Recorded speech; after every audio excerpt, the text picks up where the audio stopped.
Good evening and welcome to Corero, a platform where we help you make sense with pressing national issues. My name is Godwin Sunday. Across Nigeria, high inflation is no longer just an economic headline, it is a live reality. Rising food prices, transportation costs, rent, school fees, and utility bills continue to stretch household income and strain small businesses. While policy reforms aims to stabilize the economy, many Nigerians are focused on a more immediate concern: survival. How can families budget effectively in a high cost government environment, be even manage effectively and efficiently? Now that leaves one question on our mouth. The other question is, how can savings retain value when inflation erodes purchasing power? And what smart investment decision can even individuals and entrepreneurs make to stay financially resilient? Well, navigating inflation requires more than cutting expenses. It demands strategy, financial literacy, and disciplined planning. Well, tonight on Correro, we'll be exploring surviving high inflation, practical tips on budgeting, investing, and navigating a high cost of environment. Oh, joining me tonight is the person of Kelechi Godfrey, who is a seasoned banker with over a decade of experience in Nigerians and leading financial institutions, a respected financial educator, and also a business strategist. He is specialized in personal finance and wealth strategy, helping individuals and businesses to build a sustainable financial system. He holds qualifications in accounting and business administration, as well as an MBA in finance. Well, at this point, we will dive into the conversation, but then we'll take a short break. And when we return, we'll look into what inflation is and what it holds for Nigeria. Please stay with us. You're welcome back. Well, joining me tonight is the person of Kelechi Godfrey. Kelechi, good evening, and it's a delight to have you join me on Correro. Hi, good evening. Good evening, everyone. Yeah, It's yeah, it's amazing. yeah, it's good to have you join us here on Corero, even helping us to understand where we are as a people in Nigeria right now. But first, let's even assess the overall health of Nigerians' economy in the past 12 months. Where are we right now? Looking at what has played out so far, help us understand. Can we say at this point that inflation has actually eased? Are Nigerians actually benefiting right now from the system? Help us understand our economic dynamics right now. Okay. Last year there was a rebasing of indices that could help us determine what Nigeria's current inflation is, and that really put us on the spotlight and got us many attention. There was repaying of debt we had owed to the IMF, and there were so many things that the administration did last year that put us on a good trajectory. Let me use that word, on a good trajectory of a growing economy back again.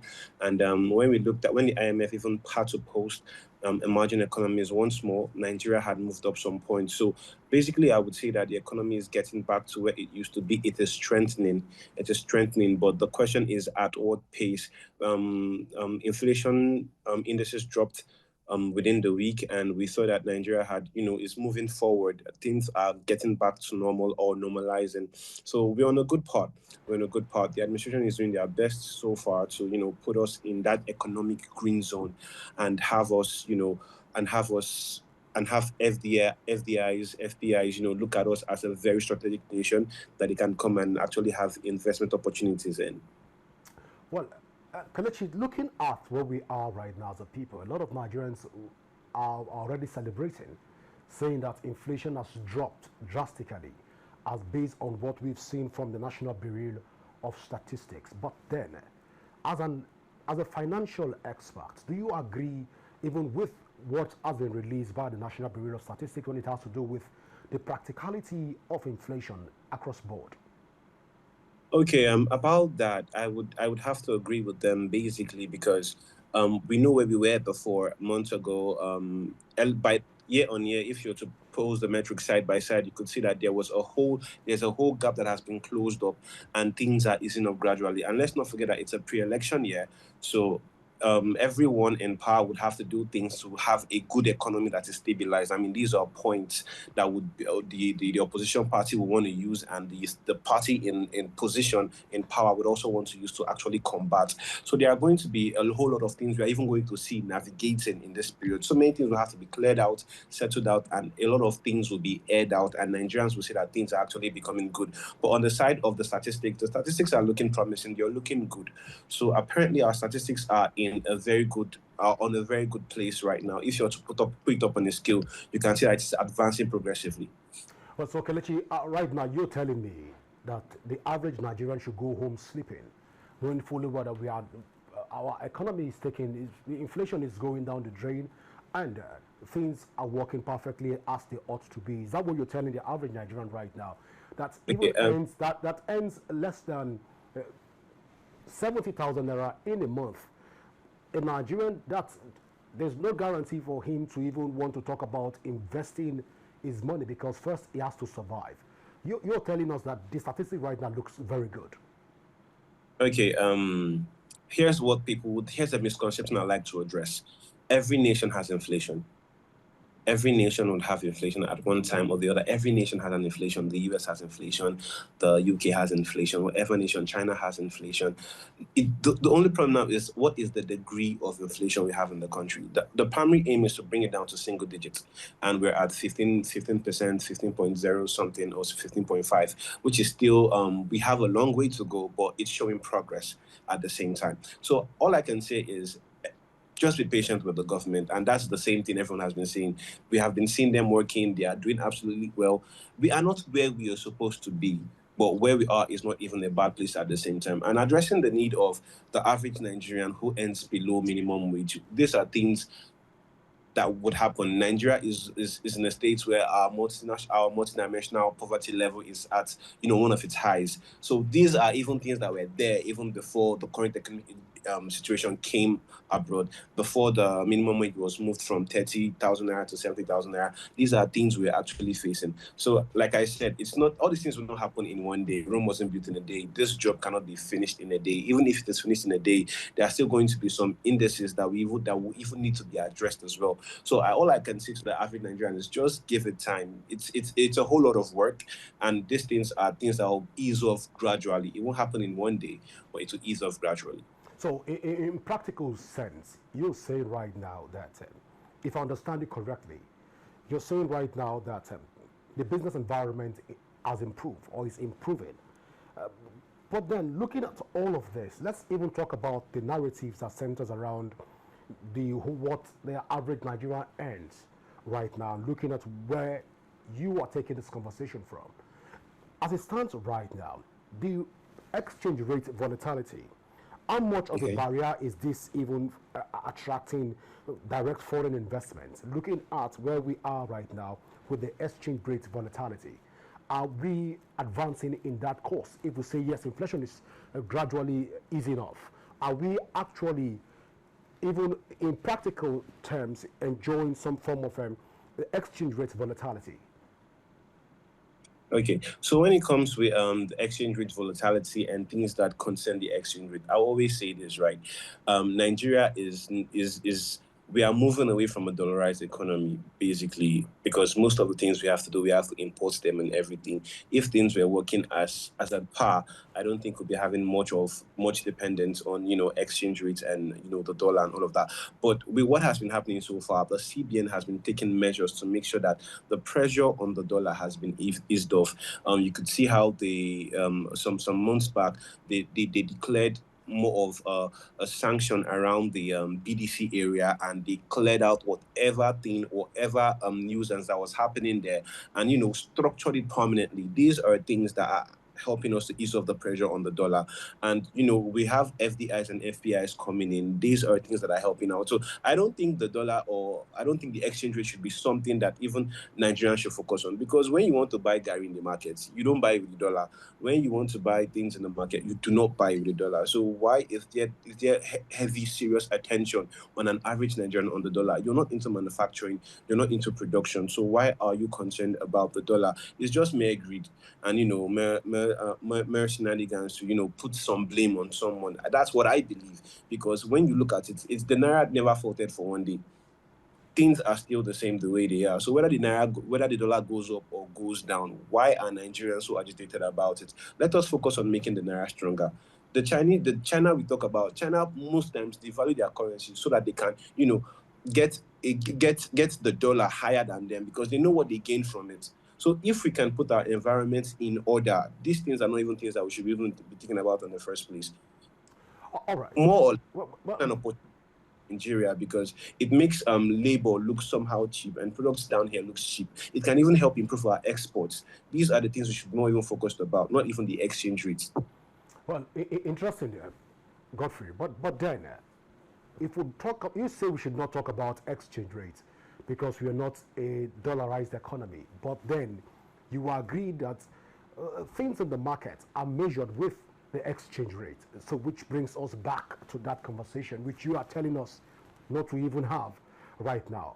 But then again, the average Nigerian that earns and wants to invest right now is afraid because we don't know, looking at what is playing out right now with inflation and what the Nigerian stock exchange market holds also. Help us alienate this fear. Should an average Nigerian be looking at even diving into buying shares, even as a bull, a bear, or a stag at this point in time? What would be your professional advice? All right, so here's the funny thing, right? You cannot operate beyond the level of knowledge that you have.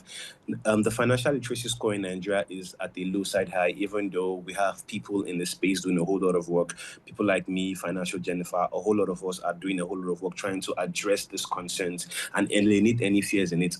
The NGX did amazingly well today. If you're following the market, you could see that since January, the NGX has been on a bull run. Has been on a tremendous bull run, doing sincerely well. Companies are making 10% back to back. The index market is doing amazingly well. So I don't know why Nigerians don't want to invest in it. And if you check, it is still the same players that have been there right from the beginning that are still there now. How many young people would say that they have stocks in a company? I keep telling them this: if you use a particular product, why don't you have shares in that company? If you use a particular company, you consume service of a particular company, what is stopping you from owning shares? But Kelechi, you know, the market seems very polarized. The market seems to be an age-long market that favors some certain demography of person. And so an average young person will not want to even, I'm not holding brief for young people, I'm just stating the obvious, what the market is. So NGF, in the Nigerian Stock Exchange market, have not done magnificently when it has to do with even its orientation for young people. Looking at it in general, let me get you react to it quickly.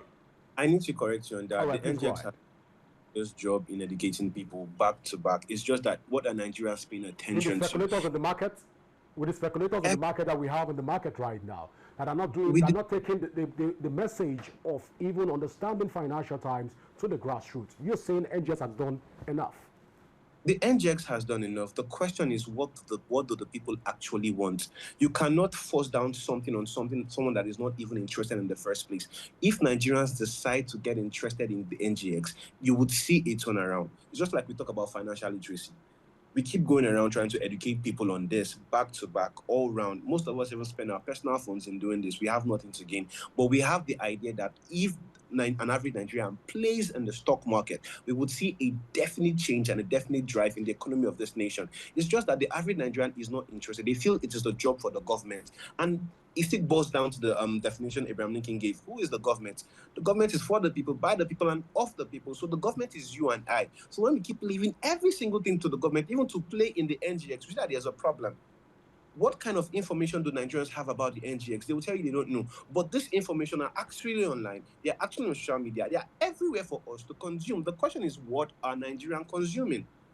What are Nigerians actually consuming? If these things are online, Google is a friend. There is no how you can say, okay, I want to Google the performance of the NGX today. You won't see the information there. You can't say, oh, you can't use ChatGPT and say, I want to invest in the stock market. What can I invest in the Nigerian stock market? And it's not give you answers that you're looking for. So it still boils down to the question, what are young Nigerians actually consuming? Everybody wants to be a content creator, which is fine and good. I have no issues against it. But at the same side, you need to develop yourself. What kind of information are you consuming? I asked the same question today on my WhatsApp. Someone told me that they never knew what ETF was. If you check very well, some ETFs were onboarded on the NGX today, and I was talking about. Someone was like, "I don't know what ETFs are," and I'm like, "You have a phone. You use an iPhone 16 for the low." Godfrey, at this point, you will. That's why I asked that particular question. Is it a problem of investing or the problem of actually disseminating of information? Because when the purpose of a thing is not known, you agree with me that abuse becomes inevitable. Yeah. At this point, a lot of young Nigerians do not even understand what the stock exchange market is all about. It's a divided demography. So it has become like the stock exchange market rather is for a particular set of people, probably from the 90s and the 80s and the 70s, that understands the market. The young Nigerians are allowed to. So in order to even address this concern, you said that the NGS has done magnificently well in its orientation, but an orientation that doesn't drive home the key point and getting more young people to be involved in the market, doesn't this spell doom for the Nigerian future, financial future? Okay, let me give you this replay question, more like a constructive criticism. Now, I want to ask you a question. Do you think Mr. Taiwo Oyedele has done justice in disseminating information about the new tax law? Well, I really wish I could answer, but let me be the one to ask the question, Godfrey. There you have it. It's not like as if this information are not out there. They're doing their best to sensitize Nigerians, but the question still remains, how many Nigerians even have this information? It depends on what you choose to consume. If I decide to get this knowledge, I will get this knowledge. You see, there are 5 levels of wisdom, right? There is information, there's knowledge, there's understanding, there's wisdom and post-wisdom. It's one thing to have information. It's another thing to have understanding of that information. A couple of months back, when the recapitalization was heavy on our banks, all our banks started selling shares. The question is, how many young Nigerians bought those shares? How many Nigerians knew why they should buy those shares? So it's one thing, even with the adverts and the commotion and everything, some people could not stay key in. Now, the funny part is, were they even asking questions about it? So you can see that it's one thing for me to tell you about something. It's nothing for you to be interested. So I can do everything. I can get influencers. I can, do awareness. I can do town hall meetings and every single thing. But how many young Nigerians want to be players in the field? Now, let me give you a simple analogy at the same time. If a Ponzi scheme drops on the market right now and promises you 30 to 50 returns in 30 days without any publicity, every Nigerian wants to be a player in it. But the stock exchange market has been around for ages, and still people don't want to play in it. Even older people don't want to play in it. But Godfrey, you know that when it has to do with the cryptocurrency, which the young people are even, digital assets, which the young people are even keen about, it's still a challenge for it to be embraced by the Nigerian stock exchange market. Now, looking at all of this, please go ahead. Now, when we talk about digital currencies, these things are decentralized. There is nobody controlling it. There is no system. It has its own structure. But when it comes to people and compliance, when it comes to system, there's no system and compliance about it. And that is why you can't bring this on the NGX. Now, here's the funny truth. Everything was on the internet, right? The decentralized ecosystem is on the internet, crypto, it's on the internet and everything. How did it make its way down to Nigeria without any adverts? I don't know if you get what I'm talking about. So you see that young people are very, very anxious to make wealth quickly. And they believe that, okay, if I do this, if I put 100,000 naira here, I can get 500,000 naira in the next couple of days. The crypto market does that wonders. You and I know this. You can invest in a coin and there could be a bull run on it, and before you know it's 10x and people are making money off it. This is what people want, but that is not how the stock market plays. In fact, the crypto world borrowed its analogy from the stock market. So it's more like the crypto world is a younger brother to the stock market. Now, if you look at this thing closely, with this same analogy, the crypto market deals, the stock market, sorry, deals on consistency. It deals on patience. So that's just the thing. Young people are not even patient to play in the stock market. I've been a player in the stock market for the last 6 years. And I know how it has favored me. I have a friend who started with 50,000 naira. He has a profit of 38 million naira.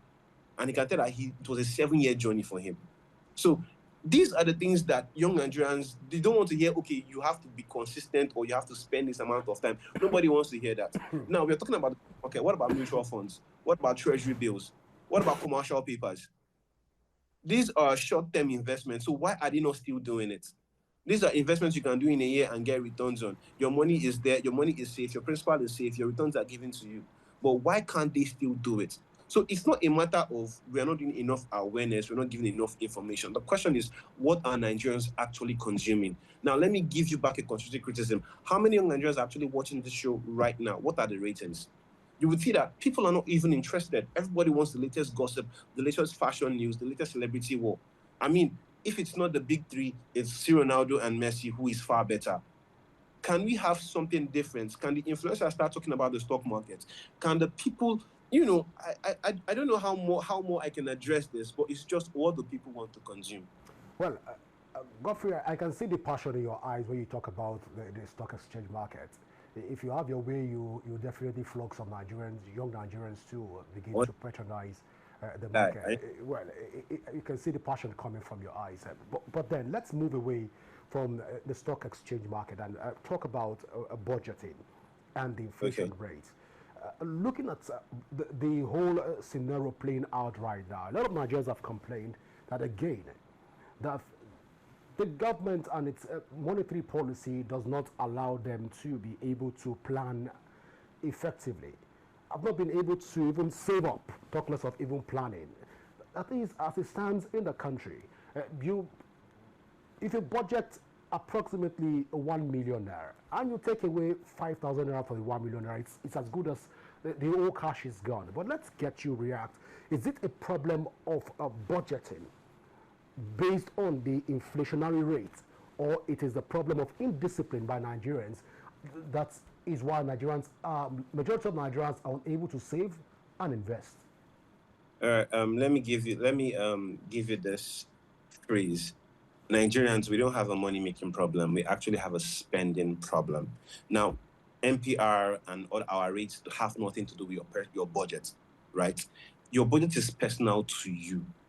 It is not a competition with the next person. You're competing with who you were before. This is what I want Nigerians to understand. A budget is a document that helps you align how you spend your money before even the money comes. Now, if you're unable to budget wisely, and the funny part is, an average Nigerian does not have a budget. Let's be honest with that. I can ask a question, or we can do a poll. What is your survival budget as it stands now? A lot of Nigerians will disagree with you that they don't have budget. They don't have. For many Nigerians, they will say that the government policy has completely destabilized their pockets, and as such, they cannot plan financially. How can the government policy destabilize your budget? Now, what policy exactly is destabilizing your budget?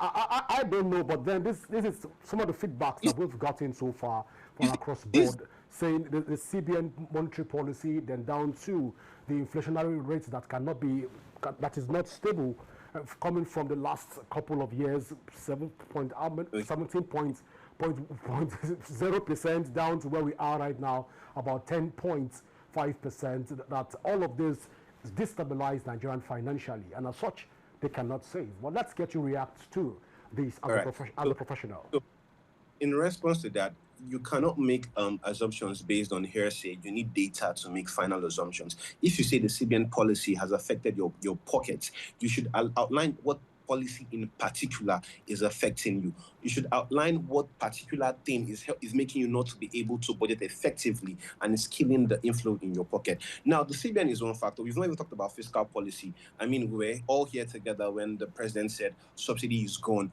And, there was an increase in the price of things. I mean, we are looking at over 600% in price shock. And the funny part is I was expecting Nigerians to react, to protest, to find a way to boycott it. But everywhere was silent. People were even going to the filling stations to buy more fuel. I don't know if you get where I'm coming from. People were going to buy more fuel. people were buying for like 1,000 naira. There was no complaints. Everything was moving on seamlessly. And yet you complain that the CBN, I don't think the CBN had a hand in, the price of fuel going to that amount, right? So when we want to say this A, B, and C, I think we need to give data to know why this is this and that is that. Now, moving forward on the idea of budgeting and how it's affecting people's pocket. First things first, what are your essential expenses? What are your non-essential expenses? What is your saving bracket? A lot of Nigerians don't have savings. It's not as if they can't save. It's just that they don't even know what percentage to save. They don't know what their survival budget is to even start with. Like I said earlier, we don't have a money-making problem.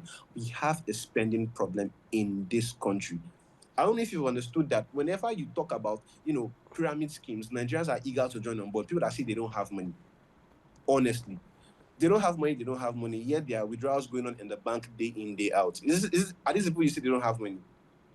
Are these people you see they don't have money? So you see that it's quite, when we talk about Nigerians don't have money, we see it at some, we want to always put blame fingers and apportion fingers. And I keep asking the same question. When the money enters your pocket, what do you spend it on? Is it the government that spends it for you? No. Is it someone else that spends it for you? No. Print your account statement for the last 6 months and see where your money went to. And let us have a debate about it. The problem is not your problem, is actually you. Finances, when it comes to personal finance, we're looking at 70% psychology and 30% numbers. You spend your money yourself, so you don't want to dictate where your money goes to, and you don't want to defend how your spending is, not shift the blame to someone else or a policy. All right, that's quite interesting. Now, of course, we will definitely look forward to those data, of course, from your own end also, because we have few data here, but it's not about data tonight. It's about addressing certain issues around the country, and that borders on the survival mentality of the average Nigerian with what we've seen. But then I'm curious at this point. Looking at the whole economic margin, you've said there have been slight improvements from where we were coming from to where we are right now. But then, will Nigeria be able to survive another level of inflation? It depends on the degree we're talking about. Now, first things first, what are the things that actually push up the inflation numbers? We're looking at insecurity. We're looking at price of transportation, because an average Nigerian spends at least 56 to 59% of their income, not 70, please, 56 to 59% on their income on food. The food inflation is one of the major inflations, not even headline inflation. The food inflation is the major inflation that we're trying to tackle in this country. And that is because there's heavy insecurity. So you see that this is not even a monetary problem anymore. It's a security problem and it's a fiscal problem. In fact, it's actually an infrastructure problem. Now, to move your goods from the north down to the east, a trailer has to spend roughly about 2 million naira on the road. We're not talking about the cost of moving. We're talking about the cost of moving plus an additional expenses of 2 million naira. So wouldn't that affect the price of food when it gets to the final consumer? Now, we're talking about bad road. We're talking about, multiple taxations where you have touts collecting taxes on the highway. These things need to be addressed. These are the things affecting food inflation. If I go to the market and Gary is 1,000 naira or 2,000 naira a pint, the dollar has nothing to do with Gary. I hope you understand. It is now the farmers battling, bandits in the farm, then being able to bring out their products down to environments where they could be sold. And transportation is not cheap because petroleum is on the high side. Nigeria is an oil-producing nation, and you can see the whole war between Aliko Dangote and the NNPC trying to, a price war, and Dangote is saying, I will bring down the price of fuel down to 400. So it actually means that the price of fuel can come down to 400. If the price of fuel can come down to 400, then it means that inflation would even lessen and the price of food will even go down more. Transportation will even drop more. The honest truth is, when demand exceeds supply, the price of the thing will actually go up. When everybody is hungry and there's little supply of food coming in, price will go up. And what is inflation? The continuous rise in the price of goods and services, where you have so much money chasing little quantity. So you see that it's more of an infrastructure problem, not a monetary policy problem, not a fiscal policy problem. So Godfrey, should we be afraid at this point? Is there light at the end of the tunnel for Nigeria? There's always light at the end of the tunnel. The question is, how long is the tunnel? That's just the gospel truth. So Nigeria should be afraid at this point? No, I'm not saying you should be afraid. We've seen the worst, honestly. I would say this: Nigerians have been through the worst. and now we are exiting the worst. So the exit phase is not going to come immediately. It's not as if you're going to jump from here to here and, oh, the grass is green on this side, we've moved. No, it's going to be a gradual movement. You first see the desert, then you see brown shrubs, then you start seeing little green grasses before you meet the forest. That is it. That is our movement, actually. We are out of the desert. We are now seeing evidence of life. Green, brown plants, brown plants that are actually showing deficiency of nutrients, but there is a light at the end of the tunnel. But the question is, how long is the distance to that light? So for the average household Nigerian right now that is watching us, what is your quick remedy even to address some of these home-based high inflation? What is the quick remedy?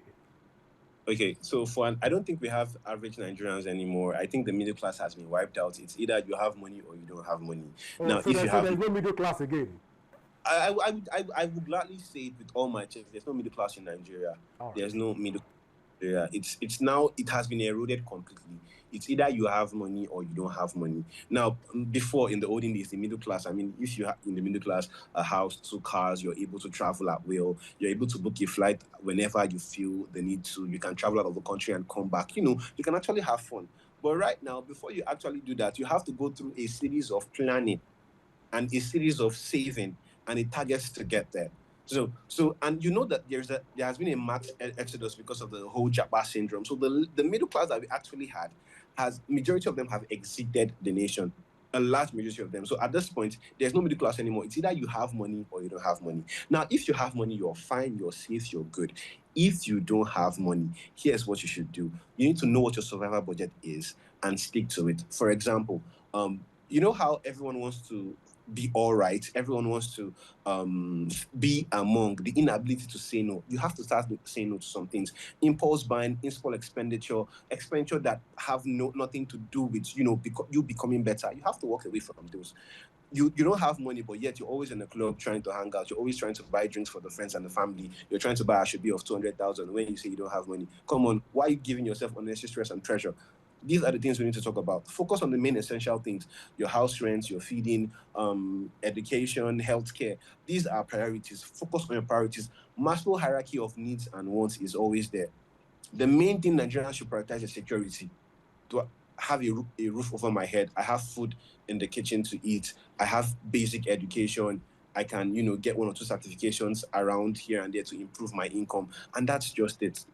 Like I said earlier, you're not competing with anyone. The only person you're competing with is who you were yesterday. So if the guy next door has his gen running 247, is going out to party and all of that, please, if you want to indulge, but indulge with the aspect that you have limited funds. This guy has money, he's here. You don't have money, you're down here. So all you can do is try and navigate the downstream and make sure that you are fine. That is just it. Like I said, a whole lot of Nigerians have budgets, but they never follow through their budget. I said earlier, how many Nigerians know what their survival budget is? If you end this, and here's the funny thing, but there's a whole lot of lifestyle inflation that is happening in this country. Everybody wants to feel among, everyone wants to be in a certain class. If you can't fly, please enter the road. It's not a means. I know we are talking about insecurity and kidnapping and everything, and these are the things we need to actually address. Like I said earlier, it's not a monetary policy problem, it is an infrastructure problem. The infrastructure decay in Nigeria is on a high level, and these are the things that is affecting the price of things. If all of these things are sorted out, let's use Abia State for an example.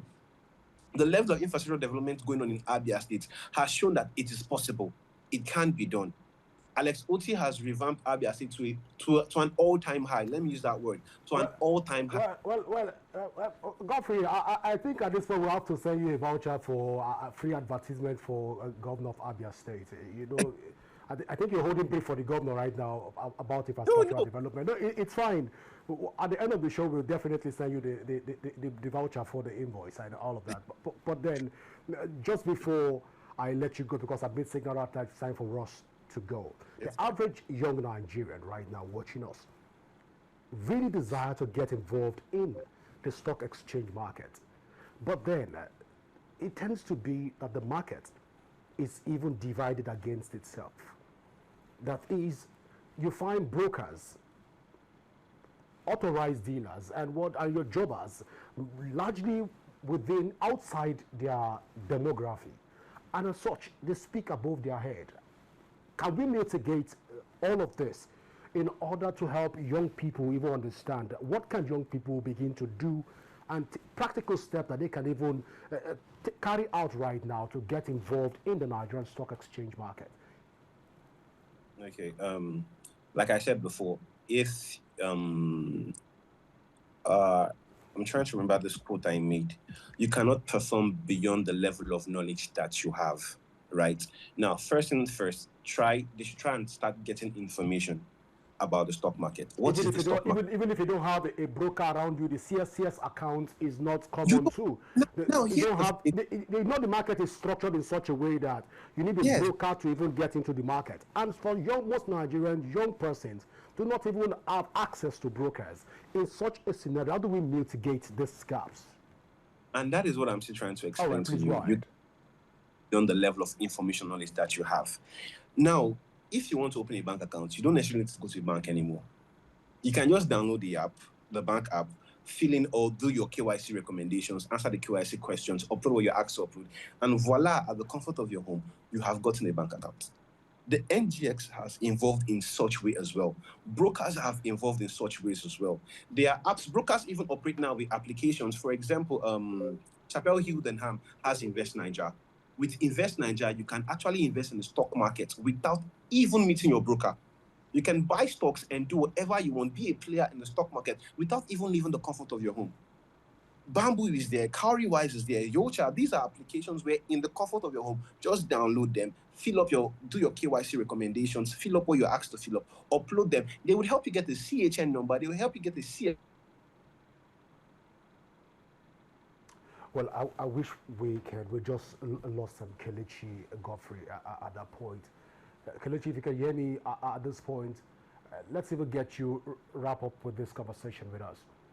Because we know that as it stands right now, the country, a lot of young people watching right now want to even understand how to get involved in the Nigerian stock exchange market, and also understanding how to even mitigate the gaps and how to even get alternative source of income for young Nigerians that are watching us right now.